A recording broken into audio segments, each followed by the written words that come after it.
नमस्कार दोस्तों, आप सभी का मेरे इस YouTube चैनल कृषि समाधान में स्वागत है।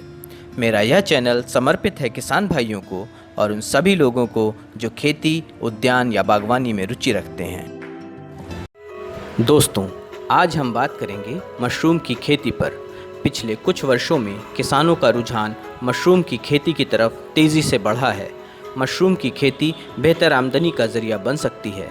अलग अलग राज्यों में किसान मशरूम की खेती से अच्छा मुनाफा कमा रहे हैं। कम जगह और कम समय के साथ ही इसकी खेती में लागत भी बहुत कम लगती है, जबकि मुनाफा लागत से कई गुना ज़्यादा मिल जाता है। साल 2022-23 के दौरान भारत में मशरूम का उत्पादन लगभग 2.5 लाख टन हुआ। हमारे देश में मशरूम का उपयोग भोजन व औषधि के रूप में किया जाता है। प्रोटीन, कार्बोहाइड्रेट, खनिज लवण और विटामिन जैसे उच्च स्तरीय खाद्य मूल्यों के कारण मशरूम संपूर्ण विश्व में अपना एक विशेष महत्व रखता है। वैसे तो मशरूम कई प्रकार के होते हैं, पर आज हम बात करेंगे बटन मशरूम की। इस मशरूम की आकृति बटन के समान होने के कारण इसको बटन मशरूम के नाम से जाना जाता है। बटन मशरूम शीतकालीन मशरूम है जो मैदानी इलाकों में सर्दियों के मौसम में अक्टूबर से मार्च में उगाया जाता है। इसकी उपज के लिए तापमान 16 से 25 डिग्री आवश्यक होता है और इसके फंगस की ग्रोथ या कवक फैलाव के लिए 20 से 25 डिग्री सेल्सियस तापमान उपयुक्त रहता है। फसल उत्पादन अवस्था के लिए 16 से 2 डिग्री सेल्सियस अत्यधिक अनुकूल रहता है। अब बात करते हैं बटन मशरूम को उगाने के लिए तैयार की जाने वाली कंपोस्ट की। कंपोस्ट भूसा, गेहूं का चोकर, यूरिया एवं जिप्सम को एक साथ मिलाकर व सड़ाकर तैयार किया जाता है। इस मिश्रण को कई तरह की सूक्ष्मजीवी रासायनिक क्रिया के द्वारा कार्बनिक पदार्थों का विघटन कर कंपोस्ट में परिवर्तित कर देते हैं। यह एक जैविक विधि है। इसके अलावा हमें बांस, लकड़ी के बोर्ड जिसकी ऊंचाई 1.5 मीटर और लंबाई आवश्यकता अनुसार हो की भी ज़रूरत पड़ेगी। बटन मशरूम उगाने के लिए कंपोस्ट 2 विधियों द्वारा तैयार की जाती है: दीर्घकालीन विधि और अल्पकालीन विधि। दीर्घकालीन विधि मुख्यतः यही विधि अपनाई जाती है। यह अधिक समय लगाती ज़रूर है, लेकिन यह सरल और सस्ती भी है। इस विधि से कंपोस्ट बनाने में 27 दिनों का समय लगता है। इसमें भूसे एवं अन्य मिश्रणों को 7 से 8 बार उलट पलट किया जाता है। सबसे पहले इसमें भूसे को गीला किया जाता है। भूसे को पक्की समतल जगह पर फैला सकते हैं और इसमें पानी का छिड़काव करते हैं।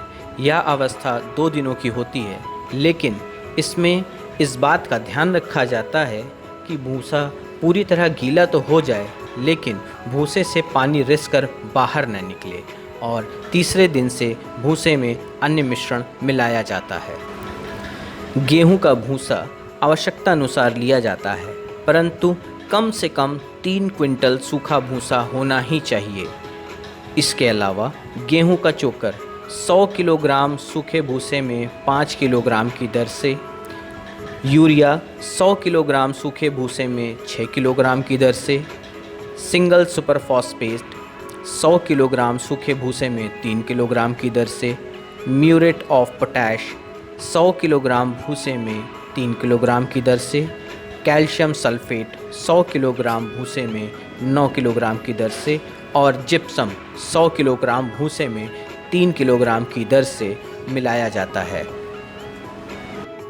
पूरी तरह से गीले भूसे में इन सारी चीज़ों को दिखाई गई विधि से मिलाकर इनका ढेर बना लेते हैं, जिसकी ऊंचाई और चौड़ाई 1.5 मीटर होनी चाहिए। लंबाई आपके भूसे के वज़न के अनुसार हो सकती है। इसके बाद पहली पलटाई छठे दिन पर की जाती है। इसके लिए हमने जो ढेर बनाया था उसे एक बांस की सहायता से बीच से तोड़कर 2 टुकड़े में बांट देते हैं। इस काम को हाथ से नहीं किया जाता, क्योंकि हमने जो चीज़ें इसमें मिलाई हैं वो विघटित होने के कारण ढेर बहुत गर्म हो जाता है और हमारी त्वचा को नुकसान पहुंचा सकता है। पलटाई के समय यह ध्यान रखा जाता है कि ढेर का ऊपर का भूसा नीचे, नीचे का ऊपर, बगलों वाला बीच में और बीच वाला बाहर की ओर, यानी अच्छी तरह से मिक्स हो जाना चाहिए। इस प्रकार सारे भूसे का विघटन समरूपता से होता रहता है। ढेर बनाते समय बीच बीच में भूसे में पानी की समान मात्रा डालते रहना चाहिए।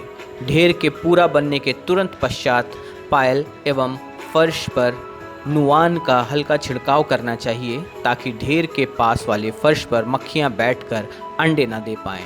इस प्रकार भूसे को मक्खियों के लार्वा के संक्रमण से बचाया जा सकता है। नियमित पानी का छिड़काव आवश्यकतानुसार किया जाना चाहिए। ये दोनों प्रक्रियाएं प्रत्येक पलटाई पर अवश्य की जाती हैं। इसी प्रकार दूसरी पलटाई 9वें दिन की जाती हैं। इसमें सारी प्रक्रियाएं पहली पलटाई वाली के जैसे ही होती हैं।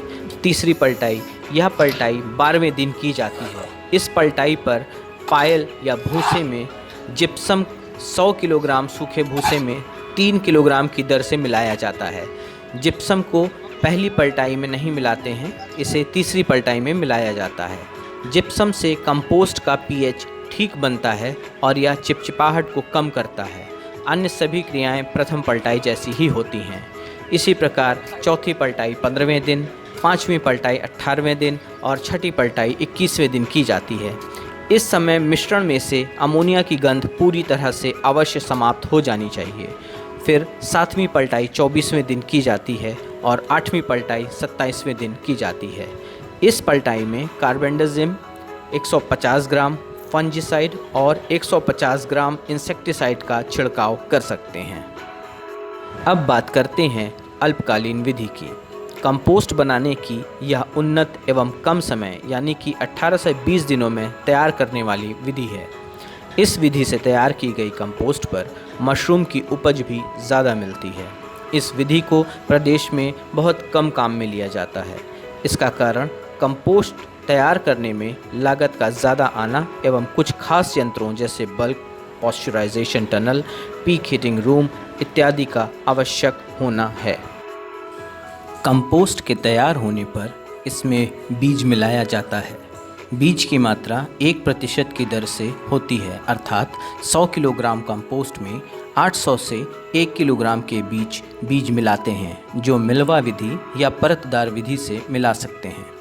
कंपोस्ट एवं बीज मिले मिश्रण को क्यारी के रूप में या 45 × 60 सेंटीमीटर के आकार वाली पॉलीथीन की थैलियों में भरा जाता है। इन बिजाई की गई थैलियों को रैक्स पर उत्पादन कक्ष, जिसमें कोई भी रोशनदान या खिड़की ना हो, में बीज बढ़वार के लिए रखा जाता है। इससे पहले कमरे को 2 दिन पहले फॉर्मलिन, बेविस्टीन और कार्बेंडाजिम के साथ स्टेरलाइज किया जाता है। बीज बढ़वार के लिए कमरे का तापमान 20 से 25 डिग्री सेल्सियस एवं नमी 85% होनी चाहिए। 15 से 20 दिनों में थैलियों के अंदर बीज बढ़वार पूर्ण हो जाती है। इसके बाद केसिंग की ज़रूरत पड़ती है। थैलियों के अंदर बीज बढ़वार पूर्ण होने पर केसिंग का कार्य किया जाता है। इसके लिए 2 वर्ष पुरानी गोबर की खाद को काम में लिया जाता है। इस गोबर की खाद को 2% फॉर्मलिन घोल से उपचारित किया जाता है। बाद में बैग खोलकर कंपोस्ट की सतह को समतल करके स्प्रे से पानी देकर 1.5 इंच मोटी केसिंग की परत बिछाते हैं। इसके बाद फुट स्प्रेयर से इस परत पर इतना पानी छिड़का जाता है कि सारी परत अच्छे से गीली हो जाए। इसी दिन से इन बैगों की सिंचाई नियमित रूप से करनी चाहिए, अर्थात केसिंग की परत बिछाने के बाद से आखिरी फसल उत्पादन तक सिंचाई प्रतिदिन कम से कम 3 बार फुट स्प्रेयर पंप से ही करनी चाहिए। सुबह की सिंचाई मशरूम की तोड़ाई के पश्चात करनी चाहिए। केसिंग की परत बिछाने के 10 से 12 दिनों बाद बटन मशरूम के पिन हेड निकलना शुरू हो जाते हैं। ये पिन हेड 6 से 7 दिनों में बड़े हो जाते हैं, जिन्हें हल्के हाथों से चारों ओर घुमाते हुए तोड़ लेना चाहिए। जब मशरूम का शीर्ष 2 से 4 सेंटीमीटर का हो, तब उसे खुलने से पहले ही तोड़ लेना चाहिए। यह बटन मशरूम उपज प्रथम तोड़ाई से 2 माह तक लगातार प्राप्त होती रहती है। कंपोस्ट बनने पर किसानों के लिए प्रश्न यह उठता है कि उन्हें कैसे पता चलेगा कि उनकी कंपोस्ट अच्छी बनी है या नहीं। इसको जानने के लिए आपको देखना होगा कि आपकी जो कंपोस्ट बनी है उसका रंग गहरा भूरा होना चाहिए।